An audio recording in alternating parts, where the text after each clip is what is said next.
like 3 fucking seconds. Welcome back, and thank you for tuning in again. Hit that like and subscribe button for future content, and I'm not going to keep you waiting. Let's jump right into it. Today, we are going to talk about the NBA Conference Finals, both conferences, East and West. We have the Oklahoma City Thunder going against the Minnesota Timberwolves, and tomorrow we have the New York Knicks and the Indiana Pacers, which should be a very good old school feel to a new rivalry, obviously with new players. But we're going to start with the Oklahoma City and Minnesota Timberwolves series. I'm looking forward to this series. I will go ahead and give you my prediction now. I do believe Oklahoma wins this in 6. And yes, I know they just came off a 7-game series with the Nuggets. Although game 7 wasn't that interesting, they did come off a long 7-game series. They only had a few days off, where Minnesota's had nearly a week off, maybe about 5 days, which is a while. So fresh legs, in a sense. They had a chance to nurse some injuries, but with that being said, Oklahoma is probably still in the rhythm since they just finished playing on Sunday. So, and they're young, so they may not be as tired, or fatigue may not be as big of a thing. Or it could come and play less. I mean, it could come and play later in this series, because I do believe this series is going 6 games, but I do have Oklahoma City winning. If this series gets to a game 7, then I do believe it's a toss-up, and Minnesota may walk out, only because Denver played 2 7-game series in a row and they lost the second one. And obviously it's a different team, younger team, deeper team, but with that being said, just coming off a 7-game series to go back into another one, they probably want to try to get this over as quick as possible, because the New York Knicks and Indiana Pacers probably are going to go 6 or 7 games as well. But with that being said, this is going to be somewhat of a style of clashes. I kind of think both teams are built similarly. Nas Reed, Rudy Gobert, those will be the bigs that'll play. Oklahoma will play Chet. They'll play Isaiah Hartenstein. Hope I said that right. And they also have Jalen Williams, the big Jalen Williams, coming off the bench as well. So they have 3 bigs. Minnesota has really 2 bigs that they play. So, and then all the team, Oklahoma, even though Shea is a good point guard, even though he's more of a shooting guard, but he's the point guard, but they're basically a team full of wings in the way they play, in style. They're not really and they're not very small either. So in Minnesota, they have a few smaller guys, Mike Conley being one of them, but I don't think that'll really be the reason that this comes into play. I don't think that'll be any determinant factor in this series. That's basically what I'm trying to say about that. I think this is going to really come down to the stars are going to be the stars. Shea is going to be Shea. Ant is going to be Ant. I think they're both going to do big things, probably have big games or multiple big games. But it's obviously going to come down to the supporting cast. We all know that. Jalen Williams kind of stunk up the last series up until the last game, but that game was a blowout. So I don't think we should. I don't think we should.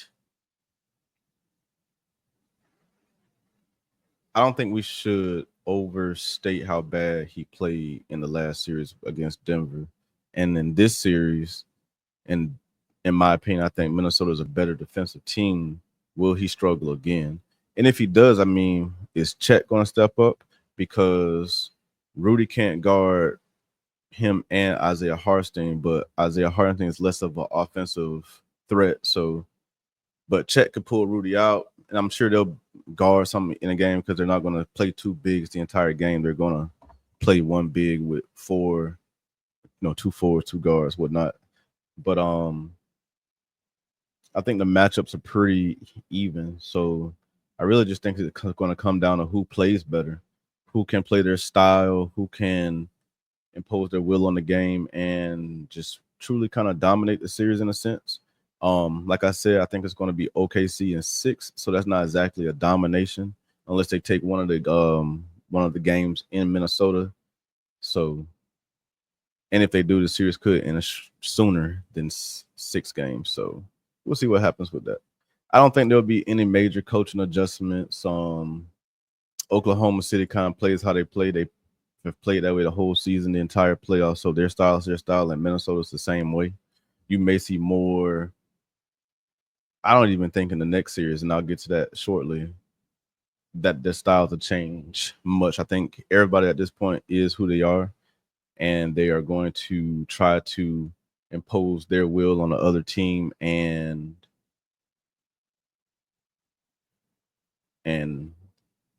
be their way that they're going to win.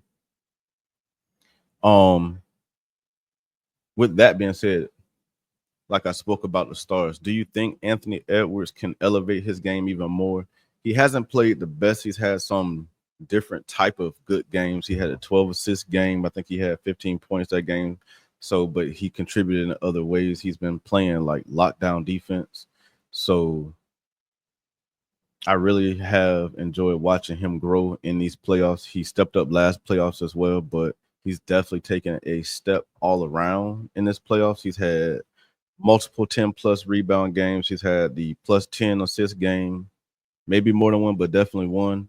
Um, and then obviously he scores and shoots and gets his team energized and whatnot. But he's done a little bit of everything in this playoffs, and he's showing that he is elevating his game. So to elevate it any more than this is obviously really to get past this point and get to the finals. I don't necessarily think that's elevating his game, but I think that will elevate his status to a degree. So I think this series is very important for his very, very young legacy. So it's not tarnished by any means if they don't make it, but you know, some people may say that, oh, if he lays a dud, then oh, he's this or that, or he's not Jordan-esque, or whatever the case may be. Um,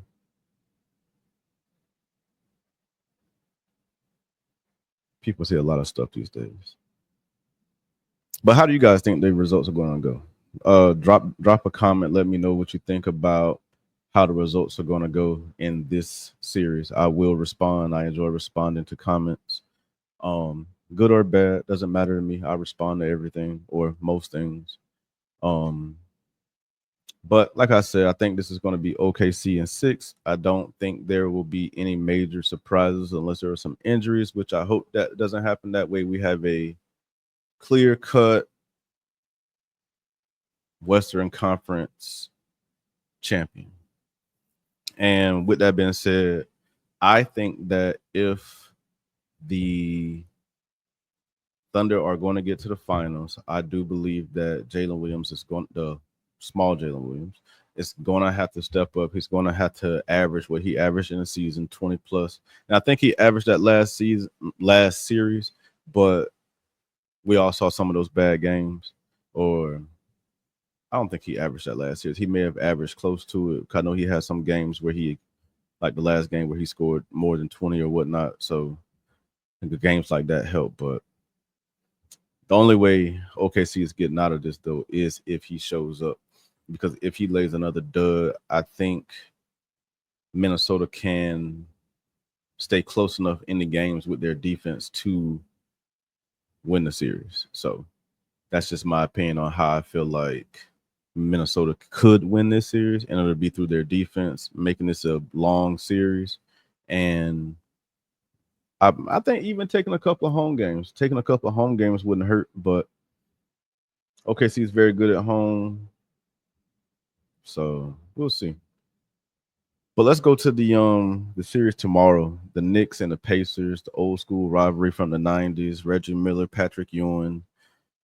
Um, you know, real ugly. Ain't nobody gonna be fighting in this series. I guarantee you. You might see some pushing and good stuff like that. The fans are gonna be loud, especially in New York. But this will not be a '90s type series. Um, I do appreciate that the refs and the NBA have been letting the playoffs be more physical, so that has been very enjoyable to watch. Um, but how do you guys feel? Leave in the comments about this series and who do you think is going to win? My personal opinion is, and this may not be popular, is Indiana in 6, not 7, nothing crazy. I think Indiana. So I'll say it like this: the Knicks have the probably the best chance to win this series because I think they have the better starting five, but Indiana is the deeper team.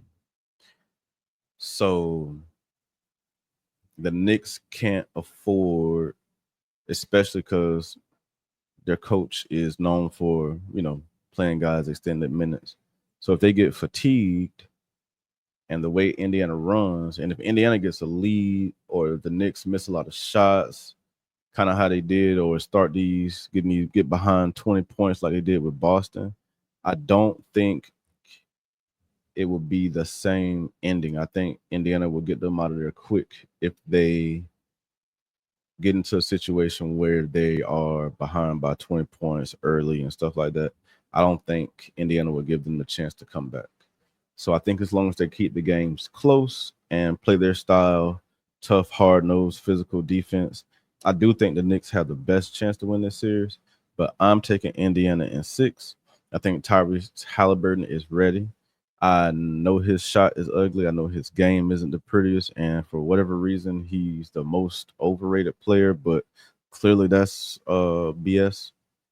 There's nothing overrated about him. If he plays well, and he has to play well, and he's probably going to have to score a lot in this series too, and he should be able to do that. Um, well, maybe not a lot. I think he needs to be consistent. I think he needs to be a 20 plus point per game scorer in this series. I think he probably needs to be a 10 plus assist guy in this series because other guys are going to have to make shots. Um, but they have a lot of shot makers. They have Nimhard. They have obviously damn, I forgot his name. Miles Turner, Siakam. So they have shot makers. Miles Turner's a stretch five, leading the playoffs in block shots. So, and they're pretty tough nosed. They're not going to lock anybody down defensively, but they do play hard. They play tough. But if the Knicks allow this to be a track meet, then they're going to lose, and it may be quicker than 6. The Pacers are shooting over 50% from the field and 40% from three in the playoffs, and they're not like Boston. They're not just going to stand out there and jack up threes as their entire playbook. They're going to try to penetrate the paint and create shots and get other guys involved. They pass very, very well. So this, if the Knicks get behind or if they shoot bad, this could be a really big problem for the Knicks. It really could be. Which is what I was saying earlier. Will there be any coaching adjustments? I doubt it. I don't think there'll be any lineup changes or coaching adjustments or anything. But I will say, if Indiana out rebounds the Knicks, they're gonna win. If Indiana leads the series in these games in fast break points, they're gonna win. Um, the Knicks cannot afford to let Indiana beat Indiana because if they do, I think they're going to have a hard time keeping up because those guys run the entire game, even the big guys. So it really could become problematic for the Knicks, which is why I'm taking Indiana. And like I said, it's probably a very unpopular pick, but it's a good pick. I think Indiana has the best chance to win this series. And with that being said, 3 of these 4 teams have the chance to win their first NBA title, that being the Thunder, the Timberwolves, and the Indiana Pacers. The Knicks won one back in the day. So anybody that's under the age of like 50 probably doesn't remember it. So everybody has a chance to win a championship in the 2000s and some their first championship ever. So I'm looking forward to that. I've enjoyed the new champion every year. I think this is year number 7. Um, it's fun watching a change up, if you want to call it that. Um, I guess if it's not your team, it's fun watching change. Because trust me, if my team was winning all the time, then I would probably be like, "Hey, this is great to see my team win all these games and championships in a row, kind of like Patrick Mahomes in the NFL, and who could be upset? But drop a comment. Let me know, what do you guys think is the most intriguing matchup? What do you think? Who do you guys think win these two series? Picks for MVP. Let's see. East. I guess I'll go with my winners. But this could be interesting. The East MVP, Siakam. I think Siakam's gonna have to ball out for Indiana to really like win. Halliburton's gonna have to do his thing, but I don't know if doing his regular thing is enough to win him MVP. But I think Siakam has an opportunity to stand out, so I'm going with Siakam. And for the West, I'm going with Shea. They're powered. OKC is powered by Shea. Shea is going to win the regular season MVP more than likely. Although it should be Jokic. Just my opinion. Sorry. But this will be his Western MVP after they take care of business starting tonight. So that's my NBA Finals obviously pick as well. The Indiana Pacers versus the Oklahoma City Thunder. And if that is the case, I'm going to go with the Thunder again to win their first. I'm not going to say of many because the West is deep, so they probably need to get this one. So that's my finals prediction as well, but we'll talk about that in the future. Thank you guys for sticking with me. Thank you for tuning in again. Enjoy the night. Enjoy the bets. The bets that I have been thinking about, Anthony Edwards under for his points. Like I said earlier, I think this is a good time to take the under for total points for between both teams. This particular game, I'm going to pick OKC to win, but that's not a bet I would put in because you're not going to win any money. But pick them to win by more than 10 points, then you might have some money on your hands. So OKC could win this game by more than 10 points. So that could be a really good bet. So that is all. Thank you for tuning in. If you haven't already, hit the like and subscribe button. Thank you for sticking with me, and see you next time. Bye.